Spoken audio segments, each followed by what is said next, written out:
Hello student, स्वागत है आपका एक और नए वीडियो में। आज हम हेनरिक इब्सन के बहुत ही फेमस प्ले गोस्ट को स्टडी कर रहे हैं। हेनरिक इब्सन एक नॉर्वेजियन प्लेराइट थे, यानी ये नॉर्वे कंट्री से थे और उन्होंने इस प्ले को 1881 में लिखा था। और हेनरिक इब्सन के बाकी के प्लेस की तरह ये जो प्ले है इसमें भी उन्होंने 19th सेंचुरी के लोगों के बारे में एक नेगेटिव कमेंट्री की है। और इस प्ले का जो सब्जेक्ट मैटर है वो है रिलीजन, वेनेरियल डिजीज यानी सेक्सुअल रिलेशंस के कारण होने वाली बीमारियां, इंसेस्ट यानी एक ही फैमिली के लोगों के बीच सेक्सुअल रिलेशंस, और यूथेनेसिया यानी जब कभी किसी मरीज की हालत बहुत ख़राब हो जाती है और वो मरने वाला होता है तब जानबूझकर उसकी लाइफ को एंड कर दिया जाता है, इसे यूथेनेसिया कहते हैं। तो ये सारी चीज़ें इस प्ले का सब्जेक्ट मैटर हैं और इसी वजह से इस प्ले को जब लिखा गया था और बाद में जब इस प्ले को परफॉर्म किया गया तो काफ़ी कंट्रोवर्सी हुई थी। अब चलिए हम लोग इस प्ले के मेन कैरेक्टर्स को देख लेते हैं और फिर समरी को स्टार्ट करते हैं। तो इस प्ले में जो मेन कैरेक्टर्स हैं वो हैं मिसेस हेलेन एल्विंग, जो कि एक विधवा होती हैं। उनका बेटा होता है ऑसवर्ल्ड एल्विंग, जो कि एक पेंटर है और वो पेरिस में पेंटिंग वगैरह किया करता था और अपने घर नॉर्वे लौटकर आया होता है बहुत दिनों के बाद। नेक्स्ट कैरेक्टर है पैस्टर मैंडर्स। पैस्टर एक चर्च के हेड को कहा जाता है और वो हेलेन एल्विंग के फ्रेंड होते हैं। नेक्स्ट कैरेक्टर है जेकब एंगस्ट्रैंग, जो एक कारपेंटर थे। और अगली जो कैरेक्टर है वो है रेजिना एंगस्ट्रैंग, जो कि जेकब एंगस्ट्रैंग की बेटी थी और वो मिसेस एल्विंग की मेड थी, यानी मिसेस एल्विंग के यहाँ काम किया करती थी। और वो एक्चुअल में जेकब एंगस्ट्रैंग की बेटी नहीं थी। एक्चुअली में वो मिसेस एल्विंग के हस्बैंड लेट कैप्टन एल्विंग, यानी जो मर चुके थे मिसेस एल्विंग के हस्बैंड लेट कैप्टन एल्विंग, उनकी इलेजिटिमेट यानी नाजायज़ बेटी थी रेजिना। तो अब चलिए हम लोग समरी को स्टार्ट करते हैं और इस स्टोरी के बारे में और समझने की कोशिश करते हैं। तो जेकब एंगस्ट्रैंग एक कारपेंटर थे जो बहुत ही ज़्यादा शराब पिया करते थे और वो अपनी बेटी रेजिन से मिलने के लिए आए थे एक मॉर्निंग में, जब वो एक मेड का काम कर रही थी मिसेस एल्विंग के यहाँ पे। तो एंगस्ट्रैंग ने अपना काम ऑलमोस्ट फिनिश कर लिया था, वो कारपेंट्री किया करते थे और पासी के एक अनाथालय में वो काम कर रहे थे। और उस अनाथालय को मिसेस एल्विंग ने बनवाया था अपने हस्बैंड के नाम पर। उनके हस्बैंड को मरे हुए 10 साल पूरे हो गए थे, तो 10th एनिवर्सरी पे मिसेस एल्विंग ने उस ऑर्फनेज को, अनाथालय को बनवाया था। और उस अनाथालय की जो ओपनिंग है वो अगले दिन होने वाली थी और क्योंकि एंगस्ट्रैंग का काम अब पूरा हो चुका था कारपेंट्री का, इसलिए अगले दिन वो वापस अपने घर जाने वाले थे। उनका घर पास ही के एक टाउन में था। तो अपने घर वापस जाने के पहले वो एल्विंग हाउस होल्ड में, यानी उस घर में आते हैं जहाँ उनकी बेटी रेजिन काम करती है। और जब रेजिन उन्हें देखती है तो उसे बिल्कुल भी अच्छा नहीं लगता, इसीलिए क्योंकि उसके फादर बहुत ज़्यादा शराब पीते हैं, तो वो कहती है कि आप यहाँ से चले जाओ। तो रेजिन या रेजिना उसी लड़की का नाम है। कहीं कहीं आप रेजिन पढ़ेंगे नॉवेल में और कहीं कहीं उसका नाम रेजिना दिया हुआ है। तो जेकब एंगस्ट्रैंग जो है वो अपनी बेटी रेजिना को कहता है कि तुम आओ और मेरे साथ मेरे होटल में तुम काम करो। मैं एक होटल बनवा रहा हूँ सारे सेलर्स के लिए। सेलर वो लोग होते हैं जो शिप वगैरह से ट्रैवल करते हैं। तो वो कहता है कि मैं शिप सेलर्स के लिए एक इस्टेब्लिशमेंट यानी एक होटल बनवा रहा हूँ, तुम वहाँ आकर काम करो। लेकिन रेजिना कहती है कि मुझे मेरा काम पसंद है, मैं मिसेस एल्विंग के यहाँ ही काम करूँगी। और उसके बाद फिर इसीलिए एंगस्ट्रैंग वहाँ से चले जाते हैं और पैस्टर मैंडर्स आ जाते हैं। और पैस्टर मैंडर्स भी रेजिना को कहते हैं कि तुम्हें अपने फादर की मदद करनी चाहिए। लेकिन रेजिना कहती है कि मुझे एक अच्छी पोजीशन चाहिए और मैं अपने फादर के साथ काम करने में इंटरेस्टेड नहीं हूँ। उसके बाद वो भी वहाँ से चली जाती है और मिसेस एल्विंग वहाँ आती हैं और उनका बेटा ऑसवर्ल्ड भी वहाँ आता है। तो वो जो ऑसवर्ल्ड है वो यूरोप में काफ़ी ज़्यादा ट्रैवल किया करता था, पेरिस में वो रहकर पेंटिंग किया करता था और बहुत सालों के बाद वो घर आया था। और जब जो पेस्टर हैं जब ऑसवर्ल्ड को देखते हैं तो वो काफ़ी शॉक हो जाते हैं। वो सोचते हैं कि ये कब आ गया, क्योंकि वो इतने साल से तो ऑसवर्ल्ड घर पर नहीं था। तो ऑसवर्ल्ड और पेस्टर के बीच थोड़ी बहस हो जाती है, क्योंकि ऑसवर्ल्ड बताता है कि कैसे वो शादी किए बिना ही औरतों के साथ रहा करता था, लेकिन पेस्टर को ये बात पसंद नहीं आती।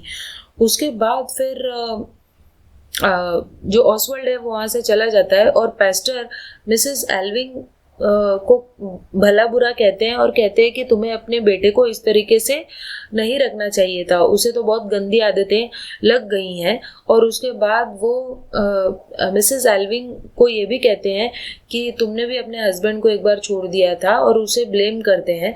तब मिसेस एल्विंग कहती है कि तुम मेरे हस्बैंड के बारे में जो जैसा सोच रहे हो कि वो बहुत महान इंसान थे, ऐसा कुछ भी नहीं है। और मेरे जो हस्बैंड थे वो काफ़ी बुरे इंसान थे, उन्होंने मेरी लाइफ ख़राब कर दी थी और उनके बहुत सारे अफेयर्स थे। तो अपने बच्चे को बचाने के लिए ही मैंने उसे इतने साल तक घर से दूर रखा, to save him from her husband's debauchery. तो अपने हस्बैंड के बुरे बर्ताव से और इलीगल जो वो अफेयर्स कर रहा था उससे बचाने के लिए ही वो अपने बेटे ऑसवर्ल्ड को इतने साल से दूर रख रही थी। और जैसे उसके हस्बैंड मर गए उसके बाद ही उसने अपने बेटे को घर बुलाया। She even admits to the pastor that Regina is the love child of her husband and their former maid Johanna. तो वो pastor को सब कुछ सच बता देती है कि कैसे जो रेजिना है वो एंगस्ट्रैंग की बेटी नहीं है, वो एक्चुअली मिसेस एल्विंग के हस्बैंड की बेटी है। उसके हस्बैंड का अफेयर था उनकी ही नौकरानी जोहाना के साथ। तो वहाँ पे मिसेस एल्विंग के यहाँ जो पहले नौकरानी काम किया करती थी जोहाना, उसके साथ उसके हस्बैंड का अफेयर था और रेजिना उन्हीं दोनों की बेटी है। अपनी इज्जत को बचाने के लिए जोहाना जो है वो बाद में एंगस्ट्रैंग से शादी कर लेती है, क्योंकि वो प्रेग्नेंट हो गई थी मिस्टर एल्विंग की वजह से। तो ये सब चीज़ें मिसेस एल्विंग पेस्टर को बता देती है। और उसके बाद फिर जैसे ही डिनर शुरू होता है तो उन दोनों को एक आवाज़ सुनाई देती है किचन से, और तब फिर उन्हें पता चलता है कि कैसे जो ऑसवर्ल्ड है वो रेजिना की तरफ कुछ गलत इशारे कर रहा होता है और वो अट्रैक्टेड हो जाता है रेजिना से, जबकि रेजिना जो है वो ऑसवर्ल्ड की हाफ सिस्टर होती है, क्योंकि उन दोनों का जो पिता है वो तो सेम ही है इसी वजह से।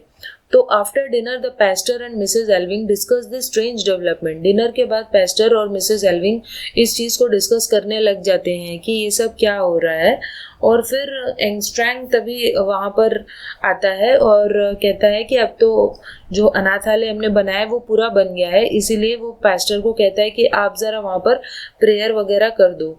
और उसके बाद फिर पास्टर उससे भी क्वेश्चनिंग करने लगता है और वो कहता है कि तुमने अभी तक मुझे कभी बताया क्यों नहीं कि रेजिना तुम्हारी बेटी नहीं है। तो तब एंगस्ट्रैंग उसे कन्विंस करता है और कहता है कि जोहाना की रेपुटेशन को बचाने के लिए ही मैंने आपको कभी सच्चाई नहीं बताई। उसके बाद एंगस्ट्रैंग और पास्टर वहाँ से चले जाते हैं और मिसेस एल्विंग अपने बेटे से बात करने के लिए जाती है और देखती है कि ऑसवर्ल्ड वहाँ पर शराब पी रहा होता है। और मिसेस एल्विंग ऑसवर्ल्ड को अपने फादर के बारे में सच्चाई बताना चाहती है, उसके फादर के बारे में वो सब कुछ सच सच बता देना चाहती है। लेकिन इससे पहले कि वो कुछ बोले वो अपनी बीमारी के बारे में बताने लगता है कि कैसे उसे एक भयंकर बीमारी हो गई है और पेरिस के एक डॉक्टर ने कहा कि तुम जो भुगत रहे हो ना वो तुम्हारे फादर की सिंस हैं, वो तुम्हारे फादर के पाप हैं जो तुम भुगत रहे हो, ऐसा। सो बेसिकली वहाँ के डॉक्टर ने यही कहा कि आज जो उसे बीमारी हो गई है ऑसवर्ल्ड को वो इसीलिए हुई है क्योंकि जो उसके फादर थे वो भी एक बुरे इंसान थे और क्योंकि उन्होंने इतने ज़्यादा अफेयर वगैरह किए इसी वजह से आज उनका बेटा भी भुगत रहा है। तो बेसिकली ऑसवर्ल्ड को सिफाइलिस नाम की बीमारी हो गई थी जो कि बहुत सारे लोगों के साथ सेक्सुअल रिलेशंस रखने की वजह से होती है। तो उसके बाद फिर ऑसवाल्ड अपनी माँ को बताने लगता है कि कैसे उसे नॉर्वे पसंद नहीं, क्योंकि यहाँ सूरज उगता नहीं है, ये हमेशा ग्लूमी रहता है, और वो कहता है कि यहाँ पे ज़रा भी जॉय ऑफ लाइफ नहीं है। जबकि पेरिस में उसे बहुत अच्छा लगता था, और नॉर्वे में क्योंकि सूरज उगता नहीं इसलिए वो पेंट नहीं कर पाता। उसके बाद फिर मिसेस एल्विंग उसे और रेजिना को सच्चाई बताना चाहती है कि कैसे वो दोनों भाई बहन हैं, लेकिन इससे पहले कि वो कुछ बताती, वो लोग देखते हैं कि अनाथालय में आग लग गई थी। एंगस्ट्रैंग और पैस्टर वहाँ पर आते हैं और बताते हैं कि कैसे जो पूरा ऑर्फनेज है, अनाथालय है, वो जलकर राख हो गया है। और तब एंगस्ट्रैंग पैस्टर से कहता है कि मैं पूरा ब्लेम अपने ऊपर ले लूँगा कि मेरी गलती की वजह से ये जो अनाथालय है वो जला है। जबकि जो अनाथालय था वो पास्टर की गलती की वजह से जला था। वो पास्टर को ब्लेम करता है और कहता है कि आपने प्रेयर के जो कैंडल्स हैं वो ऐसे ही छोड़ दिए थे और बिना बुझाए उन्हें फेंक दिया था, जिसकी वजह से आग लगी। तो वो कहता है कि आपकी वजह से आग लगी, लेकिन मैं पूरा ब्लेम अपने ऊपर ले लूँगा। अगर आप मेरे वो जो सेलर का होटल में खोलना चाहता हूँ, उसको खोलने में अगर आप पैसा लगाओगे, मेरी मदद करोगे, तो मैं पूरा ब्लेम अपने ऊपर ले लूँगा। तो और वो पास्टर को ये भी कन्विंस करता है कि ये जो मैं होटल खोलूँगा उससे जो सेलर्स हैं उनके बर्ताव में, बिहेवियर में चेंज आएगा, वो बदल जाएंगे, इसलिए आप प्लीज़ मुझे ऐसा होटल खोलने में मदद कीजिए। They leave and Mrs Alving finally tells Regina and Oswald the truth. उसके बाद वो लोग वहाँ से चले जाते हैं और मिसेस एल्विंग रेजिना और ऑसवाल्ड को सब कुछ सच बता देती है कि कैसे वो दोनों एक दूसरे के भाई बहन हैं। और रेजिना ये सुनकर शॉक हो जाती है, उसे बहुत चीटेड फील होता है, और वो कहती है कि अब मैं क्योंकि ये मेरा भाई है तो मैं इसकी देखभाल करने में कोई भी इंटरेस्टेड नहीं हूँ, और इसलिए मैं जाकर एंगस्ट्रैंग के होटल में काम करूँगी एज ए मेड। तो जब वो वहाँ से चली जाती है तो ऑसवाल्ड को रिलीफ महसूस होती है, और फिर वो अपनी माँ को बताता है कि कैसे वो बहुत ज़्यादा बीमार है, और फिर वो अपनी माँ को कुछ मॉर्फिन की गोलियाँ दिखाता है। मॉर्फिन एक तरह का ड्रग होता है, और वो कहता है कि पहले भी उसे दौरा पड़ चुका है, तो अगर फिर से उसे ऐसा दौरा पड़ जाए सिफाइलिस का और उसका शरीर अकड़ जाए, तो प्लीज़ आप मुझे ये मॉर्फिन की गोलियाँ दे देना, क्योंकि मैं दर्द सहन नहीं करना चाहता, तो आप खूब सारी मुझे मॉर्फिन की गोलियाँ देकर मार देना। He asks his mother to help him avoid the late stages of syphilis with a fatal morphine overdose. तो वो अपनी माँ को कहता है कि मैं सिफाइलिस के जो लेट स्टेजेस हैं उनको और सहन नहीं करना चाहता हूँ, दर्द को और सहन नहीं करना चाहता हूँ, इसलिए मुझे आप खूब सारी मॉर्फिन की गोलियाँ दे देना ताकि मैं मर जाऊँ। तो वो कहती है कि अगर ज़रूरी होगा तो ही मैं ऐसा करूँगी। लेकिन फिर अचानक से जब सूरज वहाँ उगता है तो जो ऑसवाल्ड है वो अपनी चेयर पर बैठ जाता है, और फिर से उसे एक दौरा जैसा पड़ जाता है, वो कुछ भी नॉनसेंस बोलने लगता है। और तब फिर मिसेस एल्विंग जल्दी जल्दी उन मॉर्फिन की गोलियों को तलाश करने लगती है, और ये जो प्ले है वहीं पर ख़त्म हो जाता है।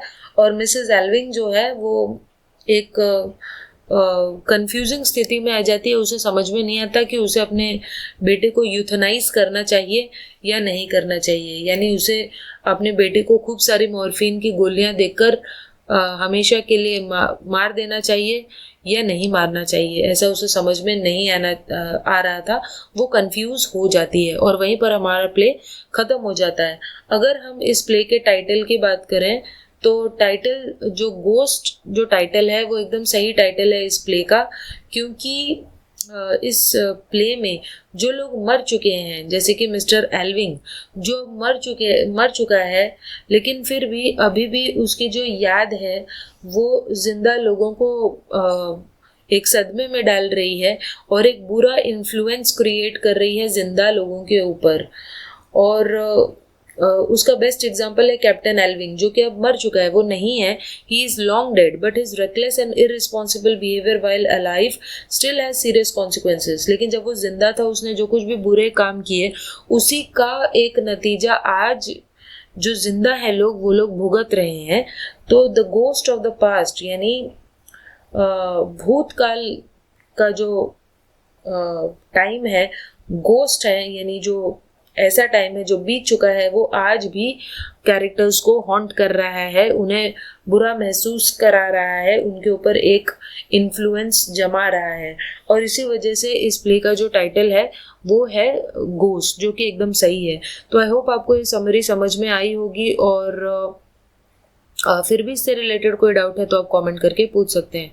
चलिए हम मिलते हैं नेक्स्ट वीडियो में, तब तक के लिए बाय।